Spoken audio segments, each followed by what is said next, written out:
नमस्कार। सबकी खबर .com के यूट्यूब चैनल पे आपका स्वागत है। मैं हूं रविंद्र जैन। आज हमारे साथ है देश के बड़े पत्रकार, युवा पत्रकार, तेज तर्रार पत्रकार और आजकल वर्तमान में मध्य प्रदेश कांग्रेस के अध्यक्ष कमलनाथ जी के मीडिया सलाहकार पीयूष बबेले जी। पीयूष बबेले जी के बारे में बता दूं कि वे जितना बोलते हैं उससे 4 गुना पढ़ते हैं। पीयूष बबेले जी के बारे में बता दूं कि तमाम सारे मुद्दों पर उनका अध्ययन इतना तेज है कि आज मध्य प्रदेश में भारतीय जनता पार्टी के तमाम लोग बगले झांकते नजर आते हैं। और उनकी अब एक नई किताब आ रही है, गांधी सांप्रदायिकता और सियासत। आखिर इस किताब में क्या है, किताब क्यों पढ़ी जाए, क्यों इस किताब को लिखने की अभी आवश्यकता पड़ी? पीयूष जी, आपका स्वागत है। मैं यही जानना चाहता हूं कि आखिर आपको ये किताब तब लिखने की जरूरत पड़ी जब आप मध्य प्रदेश में कांग्रेस की सरकार बनाने के लिए प्राण प्रण से जुटे हुए हैं। रविंद्र भाई, बहुत बहुत धन्यवाद। बेसिकली ये किताब तो लंबे समय से काम चल रहा था, छपने अभी जा सकी है, कई कई कारणों से रुकती रही। लेकिन जो प्रेरणा है, एक खास किस्म की सांप्रदायिक सियासत मुल्क में चल रही है। और पहले वो हाशिए पे हुआ करती थी जब महात्मा गांधी थे, लेकिन ताकतवर तब भी थी। और उसका रूप दूसरा था, वो मुस्लिम लीग के रूप में हुआ करती थी, जिसने देश का विभाजन तक ले गई। आज उनके दूसरे काउंटर पार्ट, उनकी मिरर इमेजेस, दूसरे धर्म का नाम लेके लगभग वैसी ही सियासत करना चाहते हैं। लेकिन ना तो वो सियासत हिंदुस्तान के लिए अच्छी थी और ना ये सियासत हिंदुस्तान के लिए अच्छी है। तो इसमें मैंने अपनी ओर से बहुत कहने के बजाय महात्मा गांधी के जीवन के, उनके कहे हुए को, उनके साथ के लोगों के कहे हुए को हूबहू रखा है। और जब आप उसे पढ़ेंगे तो आपको ऐसा लगेगा कि ये महात्मा गांधी सवाल उस जमाने में कि किसी हिंदूवादी नेता या मुस्लिमवादी नेता को दे रहे हैं, या आज के हमारे समय के किसी हिंदुत्ववादी नेता या कट्टर मुसलमान नेता को दे रहे हैं, तो वो रिजेम्बलेंस बहुत साफ साफ पाठक को दिखाई देगा। तो पीयूष जी, ऐसा लग रहा है कि आज भारतीय जनता पार्टी की जो राजनीति है, जैसे कई लोग सांप्रदायिकता का भी नाम देते हैं, कहीं ना कहीं उस पर हमला बोलने की कोशिश है। आपने सहारा गांधी जी का लिया है। इसमें बहुत साफ सी बात है कि आज एक कोशिश हो रही है, भारतीय जनता पार्टी उसमें अगुवा है, आरएसएस भी शामिल है और भी लोग हैं, कि ये कहने लगे हैं कि हम गांधीवादी हैं। तो आप एक हाथ से ये गांधी की तस्वीर पे माला डालेंगे, फूल डालेंगे, उनकी जयंती पर उन्हें प्रणाम करेंगे और ऐसी नीतियों को बढ़ावा देंगे जो गांधी के विचार से, जड़ मूल से उसके खिलाफ है। दूसरा काम ये लोग करते हैं कि उन लोगों को गांधी जी के खिलाफ बताते हैं जो गांधी जी के सहयोगी थे। जैसे नेहरू जी को गांधी जी के खिलाफ दिखाएंगे, तमाम विषय दिखाएंगे। तो जो दो मुहापन चल रहा है, एक फॉर्मल है सांप्रदायिकता जो गांधी जी को प्रणाम करती है, और वही अपने ट्रोल्स के माध्यम से, इधर उधर से, सरोगेट मैसेजेस से उन्हीं महात्मा गांधी को बदनाम करती है। तो हम इसमें सिर्फ सत्य को इस करीने से रखने की कोशिश की गई है कि वो बेनकाब हो जाए। तो आपकी इस किताब को पॉलिटिकल नहीं माना जा सकता कि ये कहीं ना कहीं भारतीय जनता पार्टी के तमाम सारे उठाए हुए मुद्दों का सीधा सीधा जवाब है? नहीं, उसका तो किताब का नाम ही लिखा है, महात्मा गांधी, सियासत और सांप्रदायिकता। तो पीयूष जी, 2023 के चुनाव नजदीक हैं और निश्चित तौर पे आप जिस भूमिका में आज मध्य प्रदेश में हैं, एक बहुत बड़ा, एक ब्राइट कैरियर छोड़कर आप मध्य प्रदेश आए हैं, कमलनाथ जी के मीडिया सलाहकार हैं, और मध्य प्रदेश में जिस तरह की भूमिका में आज आप हैं, तो आपको लगता है कि आपकी इस पुस्तक से कांग्रेस को फायदा होगा पॉलिटिकली? मैंने इस तरह से तो नहीं सोचा, ये आपने बड़ा महत्वपूर्ण सवाल मेरे सामने रखा। लेकिन जाहिर है कि अगर कोई किताब ऐसी आ रही है जो कांग्रेस की विचारधारा को, महात्मा गांधी की विचारधारा को बहुत ही, और तमाम सवालों को और धुंध को हटाते हुए लाएगी, तो वैचारिक रूप से तो कांग्रेस की सोच के लोग उससे एनरिच होंगे ही। तो अब ये तो कहना कठिन होता है कि साहब तुरंत वोट पड़ जाएगा। लेकिन आज राहुल गांधी ने जो भारत जोड़ो यात्रा निकाली है, और जिसका मंत्र था डरो मत, आज से 100 साल पहले 1915 में महात्मा गांधी आए थे, 1922 में वो पहली बार गिरफ्तार हुए थे।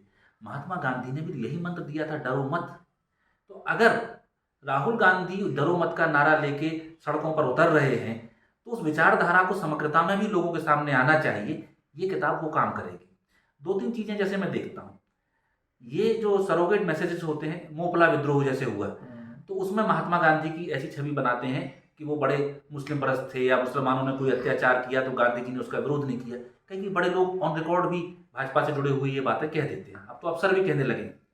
तो उसमें आपको मोपला विद्रोह का पूरा सिलसिला दिखाई देगा कि गांधी ने वाकई विरोध किया था या नहीं किया था। जब पाठक पढ़ेगा तो वो समझ जाएगा कि जहाँ हिंदू पीड़ित हुआ वहाँ गांधी हिंदू के साथ खड़ा हुआ, जहाँ सिख या मुसलमान या दूसरे धर्म का व्यक्ति पीड़ित हुआ वहाँ गांधी उसके साथ खड़ा हुआ।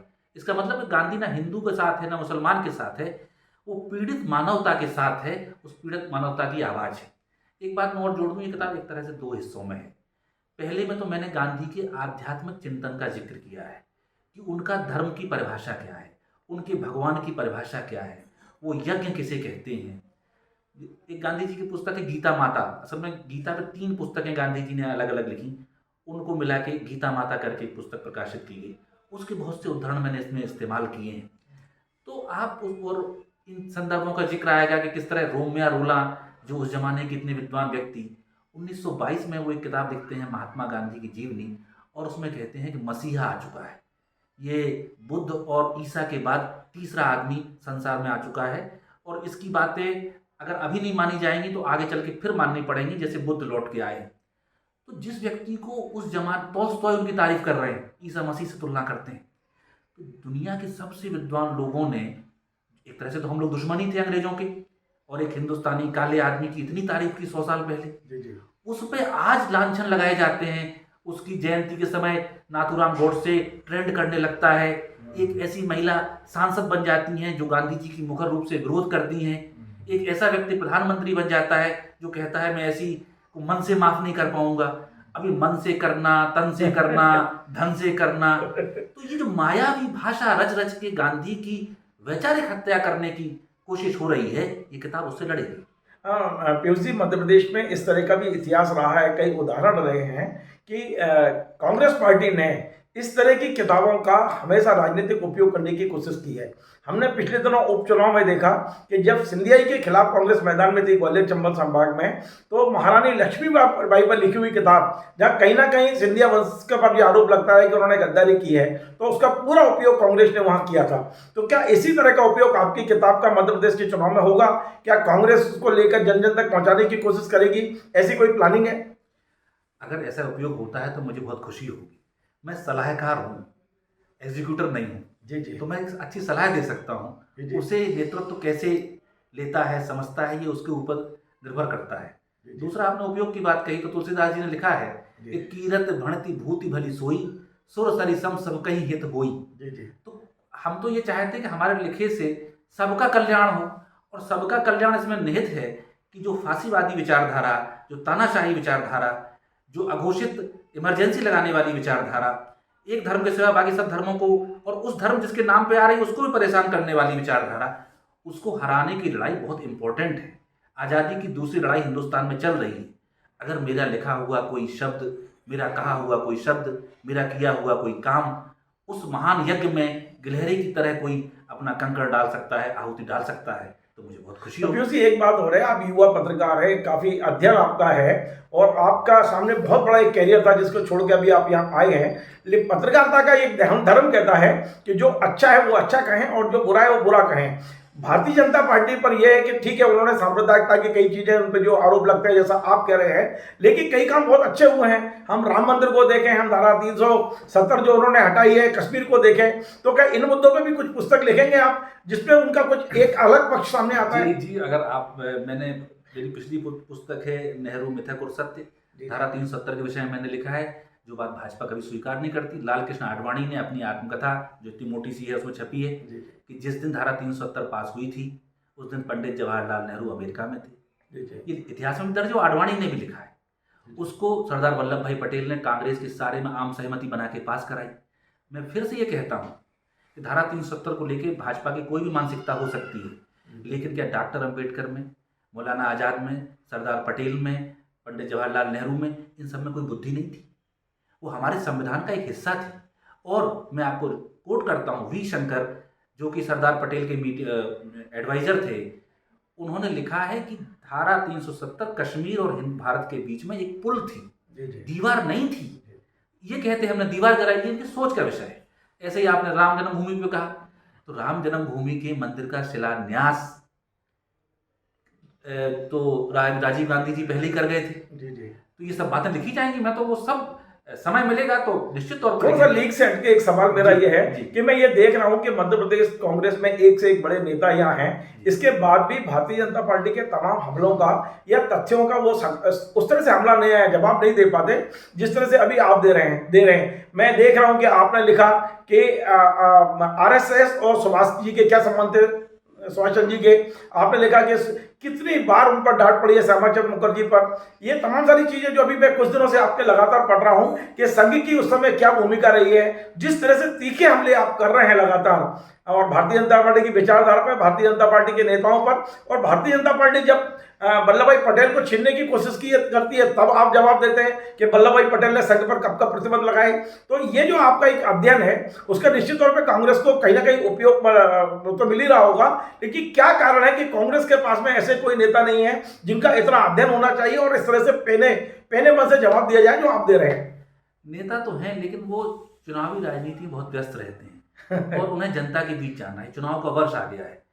तो अगर वो इन सब चीज़ों पर लग जाएंगे तो वो कार्यकर्ताओं को जोड़ना, संगठन, रैली, धरना, प्रदर्शन, सीधा विरोध करना, वो कैसे करेंगे। तो इसके लिए हम जैसे जो है कागज घिसने वाले आदमी को थोड़ी सी मैं कोशिश कर लेता हूँ। अंतिम सवाल मेरा ये है कि संक्षेप में हम जानना चाहते हैं कि आखिर आपकी इस पुस्तक के आने के बाद कौन कौन से भ्रम टूटेंगे, आखिर आपकी पुस्तक को पाठक को क्यों पढ़ना चाहिए, संक्षेप में यह भी कि इस पुस्तक के बाद में क्या माहौल बदलेगा और भाजपा का क्या नुकसान होगा, उनकी विचारधारा का क्या नुकसान होगा और कांग्रेस का क्या फायदा होगा। इस पुस्तक का जो दूसरा हिस्सा है उसमें मैंने जो भारत विभाजन का पूरा मामला है बहुत तफसील से लिखा है। उसमें मोहम्मद अली जिन्ना के पत्राचार गांधी के साथ, तकरीरें, लाहौर प्रस्ताव, वो सब जिन्ना ने क्या कहा वो वहाँ है। सावरकर ने कितने रेजोल्यूशन पास किए, हिंदू महासभा ने कब क्या कहा, वो ऑन रिकॉर्ड पूरा है। गांधी जी, नेहरू जी, पटेल का तो है ही। फिर इन सब चीज़ों को समग्रता से डॉक्टर भीमराव अंबेडकर ने 1940 में एक किताब लिखी थी, पाकिस्तान अथवा भारत का विभाजन। उसमें इनने सबकी व्याख्या की कि सावरकर की बात का अर्थ क्या निकल रहा है, जिन्ना की बात का अर्थ क्या निकल रहा है, गांधी जी क्या कह रहे हैं।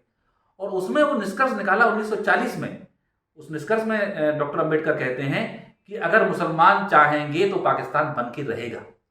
तो ये लोग जो आज लोग कहते हैं कि सन 47 में नेहरू जी ने ये कर दिया, सन 46 में गांधी जी ने ये कर दिया, और यहाँ ढूंढ ढूंढ के निकालते हैं कि ये कमी रह गई। तो अगर 40 में डॉक्टर अंबेडकर को दिख रहा है कि ये पाकिस्तान बनने वाला है, अगर मुसलमानों ने जिद ठान ली, और जिद को रोकने का एकमात्र उपाय है कि जो बहुसंख्यक हिंदू हैं तो वो थोड़े से टॉलरेट हों और वो एकदम से हिंदू राष्ट्र की मांग ना उठाएं। और वो सावरकर को डॉक्टर अंबेडकर काफ़ी उसमें आलोचना करते हैं और अंत में वो यहाँ तक जाते हैं कि ये जिस तरह से हिंदू राष्ट्र मांग रहे हैं और ये मुस्लिम राष्ट्र मांग रहे हैं, ये दोनों चीज़ें हिंदुस्तान को विभाजन की ओर ले जा रही हैं। तो ये नई दृष्टि मिलेगी और हमारे संविधान निर्माता बाबा साहब की दृष्टि से पढ़ने का मौका लोगों को मिलेगा। अन्य लोगों के साथ साथ ये नई चीज़ होगी। चलिए, बहुत बहुत धन्यवाद। ये थे पीयूष बबेले जी जिन्होंने अभी पुस्तक लिखी है गांधी, सांप्रदायिकता और सियासत और सांप्रदायिकता, क्षमा चाहता हूँ, सियासत और सांप्रदायिकता।